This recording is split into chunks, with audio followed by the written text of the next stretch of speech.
Type of data, it seems very rudimentary in that you have the ability to maybe just peek in to see if it's being used on a every afternoon or so to see how it's being used and just sort of record it. But when you look at this across the corporate real estate portfolio, maybe a 3 million square foot corporate real estate portfolio, and you realize that you only have a 30% room utilization, that is a significant spend and misalignment between the space and the people's needs. And that's what we're trying to drive out in these conversations related to experience-based work. Do we have the right space for the right type of work, for the right type of people in those spaces being done? With that, I want to introduce you to this new concept. I think it's a new concept. There's a term called agile workplace, and for corporate real estate, agile means something different than from the technology perspective. So I want to try to combine those two meanings. Agile is a manifesto that's used in programming on the technology side. Agile on the corporate real estate side typically meant you had the ability to quickly change. It was very nimble. So here's what we come up with. We come up with something called the WX, Workplace Experience Agile Manifesto. There's 4 components to that. The first one, individuals and interactions over processes and tools. Certainly your processes and tools are very important. What we're saying is, from a focus perspective, from a design perspective, from a workplace strategy perspective, individuals and interactions should come before processes and tools. There was a time when we looked at the type of technology we wanted to deploy or the type of processes that we wanted to do in a particular business unit, and then we backed that into the workplace strategy, and subsequently that informed the workplace design. What I'm saying is our data is suggesting that is the backwards approach. The new approach is to put individuals and interactions first. The second, working workplace experience over comprehensive documentation. What does this mean? This means we have to have the ability to start small and to fail fast. So we know that every corporate culture is going to be slightly different. Every business unit's going to be slightly different. There are known good practices that we can deploy, known good technologies that we can deploy. But ultimately, what we have to learn over time is which one of those is best for our corporate culture and for our business units, and then model that appropriately moving forward.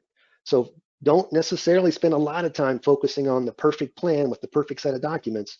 Focus more on finding the path to optimization and making sure you're on the path to optimization.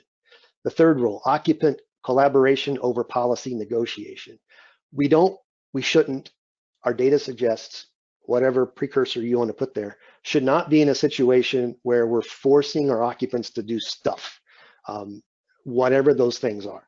What we should be in, from an experience-based workplace perspective, is helping understand why the occupants want to come into the space, working very openly and seamlessly with the occupants to ensure that that space, the technology in that space, is being very effective for what they hope that space will do for them. Again, it's an experience that they can get in that space that would be very difficult to get anywhere else.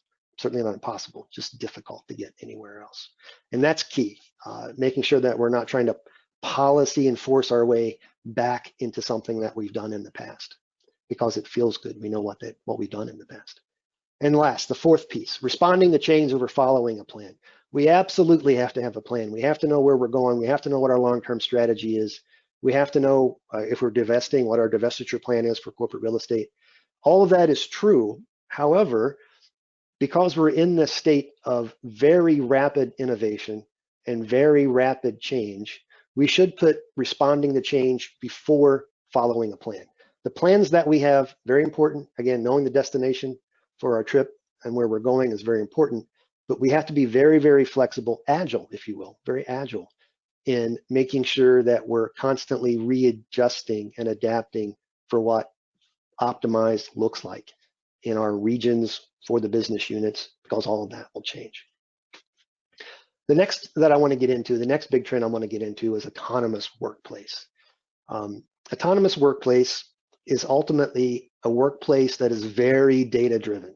You can think of it as being able to get data out of all of the systems that you've deployed, at least the best data that you can get out of those systems. So security systems, facility systems, lighting control, indoor air quality, card readers, ITAV systems, your phone systems, unified communication systems, being able to get all of that data out in order to inform the insights that are aligned to your workplace strategy. So first and foremost, that's autonomous workplace today.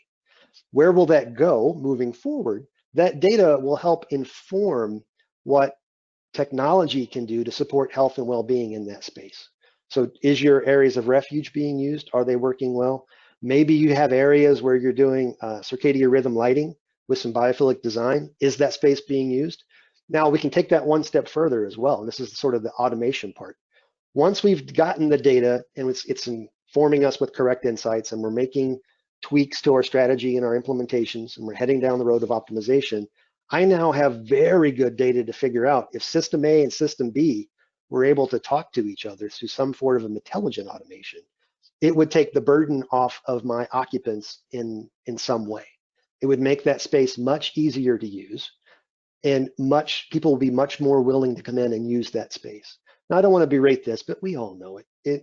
In the office of yesterday, for me to come in and hook up my display in order to have a collaborative experience in the office, it could sometimes be very difficult. And it could change from room to room. It could change from site to site. And again, it wasn't necessarily the best and most friendly experience.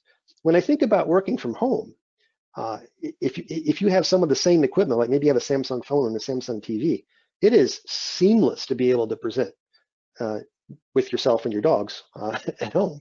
But that experience, that consumer experience, that ease of use, and the ability for the system to start thinking about how they can help you is where we're headed from an autonomous workplace perspective.